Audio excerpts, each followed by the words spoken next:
How you doing? My name is Juan Suarez, and I'm going to be doing a recap and analysis of Chapter 4, Teacheth the Hand of War and My Fingers to Fight, in James Byrd's book, Sacred War, Scripture, Sacred War. So I hope you enjoy my video.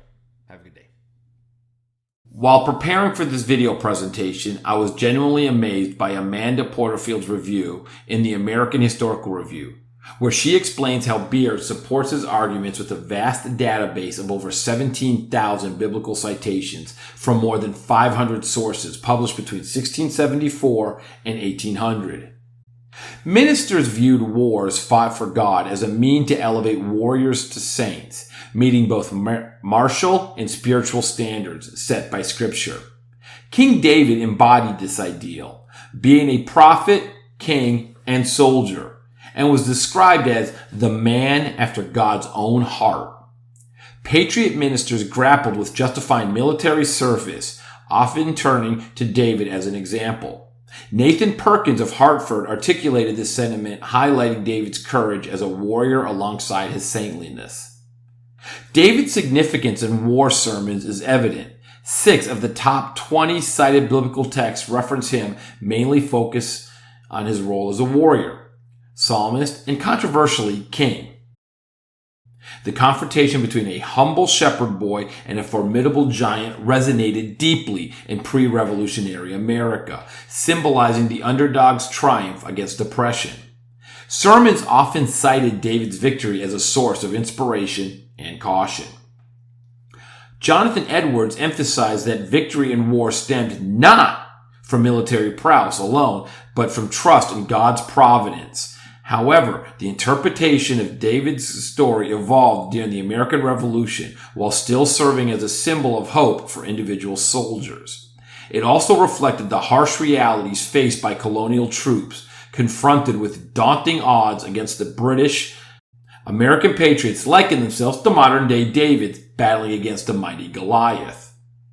In his 2014 review published in Review in American History, Mark Knoll highlighted how ministers like John Witherspoon cautioned against pride and arrogance, emphasizing that true victory stemmed from humility and faith in divine providence. Amidst the harshness of war, the tale of David and Goliath served as both a source of encouragement and a warning against overconfidence. David's legacy extends beyond his battlefield triumphs. It encompasses the influence of his writings.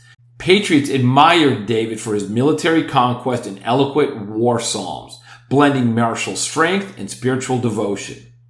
Preachers drew parallels between spiritual and military warfare, underscoring the importance of divine providence alongside military skill.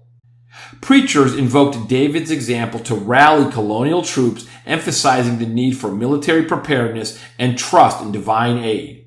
However, they warned against presuming too much on divine intervention and stressed the importance of practical training and weaponry. David's portrayal as a righteous warrior overshadowed his role as king. Patriots critiqued monarchy using biblical arguments, and David's story was later used to illustrate the dangers of monarchy, as seen in his affair with Bathsheba and the ensuing civil strife. Historians should pay more attention to David's significance in revolutionary America. He embodied spiritual and martial valor, illustrating that even a man after God's own heart could be a warrior. Patriot ministers creatively adapted David's story to fit their political agenda, showcasing the intersection of Republican thought and biblical tradition. Despite his flaws, David emerged as the revolution's most versatile biblical figure, demonstrating the corrupting influence of monarchy even on the noblest individuals.